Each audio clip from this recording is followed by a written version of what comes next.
আসসালামু আলাইকুম। সবাই কেমন আছেন? আশা সবাই ভালো আছেন। আমি আলহামদুলিল্লাহ ভালো আছি।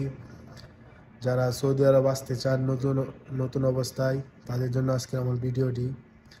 অনেকে বলছে যে ৬০০ টাকা বেতনে সৌদি আরব আসলে কেমন হবে, ৬০০ টাকা বেতনে বাইরে কাজ করা যাবে কিনা।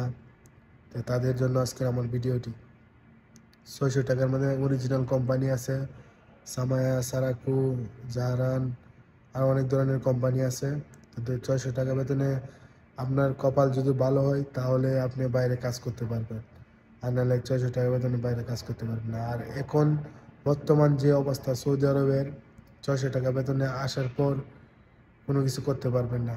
আপনার সর্বনিম্ন ১,০০০ টাকা বেতন নিয়ে আসতে হবে সৌদি আরব, তাহলে আলহামদুলিল্লাহ খায় টায় কিছু পাঠাতে পারবেন, ২০,০০০ ২৫,০০০ টাকা। আর না হলে আপনার হিমশিম খাওয়া যাইব আর কি। আর ৬০০ টাকা বেতনে অনেকেই বলছে যে হসপিটাল কাজ কেমন হবে। হসপিটালের কাজ আলহামদুলিল্লাহ ভালো, আসতে পারেন। ৬০০ টাকা বেতন, কিন্তু খাওয়া নিজের, টাকা কোম্পানির। ৬০০ টাকা বেতন বুঝে শুনে সৌদি আরব আসেন। আগের মতো আর সৌদি আরব এখন না আর কি। আসসালামু আলাইকুম।